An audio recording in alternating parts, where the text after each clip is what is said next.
আমার পরম পূজ্যপাদ অষ্টোত্তর শতশ্রী 108 শ্রী শ্রী বিনোদ বিহারী দাস বাবাজি মহারাজের একটি অমূল্য বাণী। আসুন আমরা একটু শ্রবণ করি।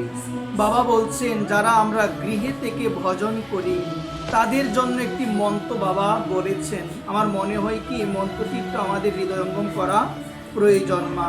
এই মন্ত্রটি গুরু মন্ত্র নয় মা, এই মন্ত্রটি হরিনাম মহামন্ত্র নয়। এখন প্রশ্ন আসবে, তাহলে এটি কি এমন মন্ত্র? বললেন, গৃহ থেকে যারা আমরা ভজন করতে চাই আমাদের জন্য আমার বিনোদ বিহারী বাবাজি মহারাজ খুব সুন্দর একটা উপদেশ, খুব সুন্দরভাবে তিনি আমাদের জানিয়েছেন, একটি মন্ত্র দিয়েছেন। সেই মন্ত্রটি হলো, আমি সংসারী নই। আমি কি নয়? সবাই বলেন, আমি সংসারী নয়, এই সংসার আমার নয়। হৃদয়ঙ্গম করা প্রয়োজন। কি বলছে গো মা? আমি সংসারী নয়, এই সংসারও আমার নয়। সংসার কি গো মা?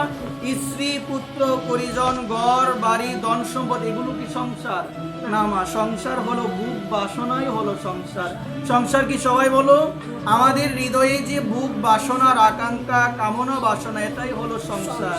এই জন্য বললেন, হৃদয় থেকে যতদিন না পর্যন্ত বিষয় কামনা দূরে না সরাতে পারবো ততদিন হৃদয়ে কোনোদিন শান্তি আসবে না। ভগবান গীতায় বললেন, বিষয়কামী ব্যক্তি কোনোদিন শান্তি লাভ করতে পারে না। এই জন্য মনের মধ্যে যার ভোগ বাসনা রয়েছে, ওই ভোগ বাসনা আমাদের হৃদয় থেকে সমস্ত শান্তিকে দূরে সরিয়ে দেয়।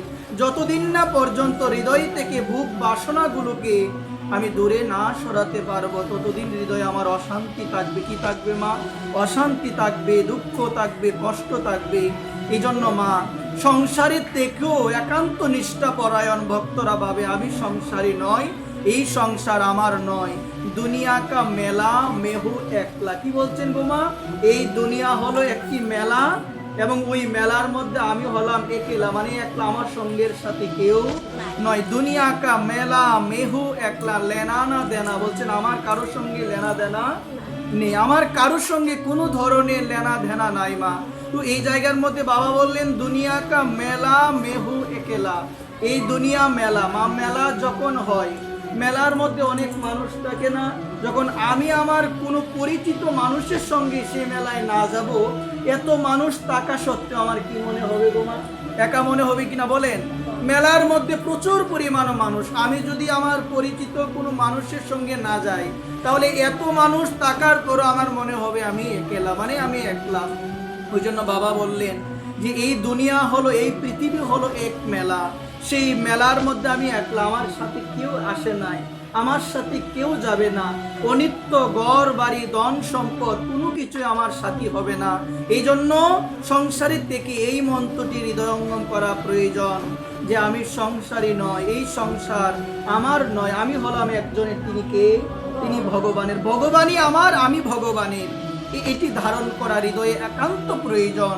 ভক্তি যখন হৃদয়ে আসবে তখন এটি ধারণ করতে পারবো, সম্ভব নয়। ভক্তি যদি হৃদয়ে না থাকে এটি ধারণ করা সম্ভব নয় মা, কখনো সম্ভব নয়।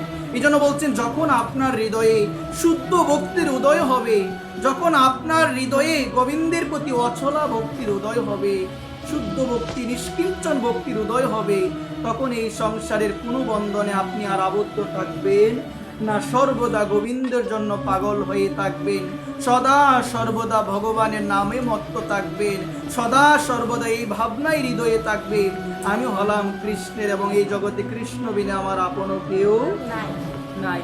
এই জগতে কৃষ্ণ বিনা আমার আপন কেউ নাই মা। এই জন্য এটি হৃদয়ঙ্গম করা একান্ত প্রয়োজন মা। পৃথিবীতে কেউ আমার সাথে আসে নাই, আবার যাব, কেউ যাবে না। এটি হৃদয়ঙ্গম করতে আমাদের অনেক কষ্ট হয়, মুখে আমরা বলতে পারি সহজে, কিন্তু ভাবনাটা হৃদয়ঙ্গম করা অনেক কঠিন আমাদের।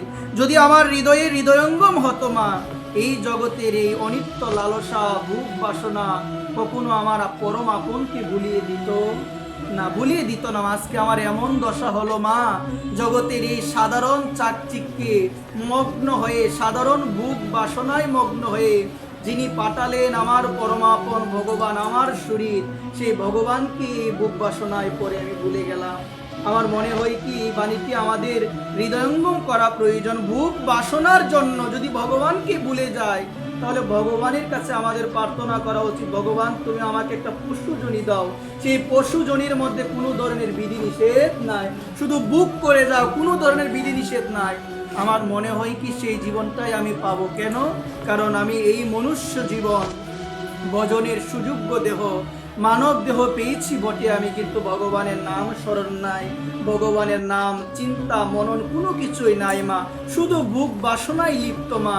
পরবর্তী জীবন, এই জীবনটা যখন নষ্ট হয়ে যাবে, পরবর্তী জীবনটা আমার এমন একটা জীবন লাভ হবে যে জীবনে শুধু ভোগ বাসনাই আমার চরম উদ্দেশ্য হবে, অন্য কোনো উদ্দেশ্য থাকবে না। এই জন্য বললেন মানব জীবন পেয়েছি ভোগ বাসনা চরিতার্থ করার জন্য নয়, গোবিন্দকে ডাকার জন্য, গোবিন্দের নাম করার জন্য, প্রীতির সহিত প্রেমের সহিত সদা সর্বদা ভগবানকে ডাকার জন্য।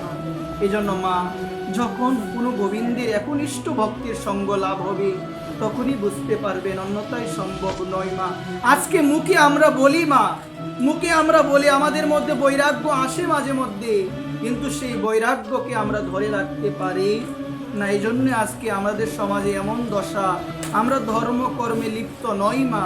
আমরা সারাটা জীবন, দিন থেকে রাত্র পর্যন্ত আমরা আবোল তাবোল বিভিন্ন ধরনের আজে বাজে কার্য, বিভিন্ন ধরনের আজে বাজে কথায় আমরা দিন অপচয় করি, সময় অপচয় করি, কিন্তু সেই সময়ের মধ্যে একটাবার ভাবলাম না যে সময় চলে যায়, যে সময়টা চুরি হয়ে যাচ্ছে আমার জীবন থেকে, আমি আর পাবো না, সেই জীবনটা আমার জীবনে আসবে না। এই জন্য বুদ্ধিমান তো সেই যে সময়ের সদ্ব্যবহার করে কৃষ্ণ কথা, কৃষ্ণ নাম শ্রবণ এবং গুণকীর্তন করে, সেই হলো বুদ্ধিমান, সেই হলো বুদ্ধিমান। এই জন্য মা, শাস্ত্র বললেন আমাদের, আমরাও যেন ভগবানের একান্ত নিষ্ঠাপরায়ণ ভক্ত সঙ্গ যেন আমাদের ভাগ্যে হয়, আমরা যেন লাভ করতে পারি, ভগবানের কাছে প্রার্থনা করবেন।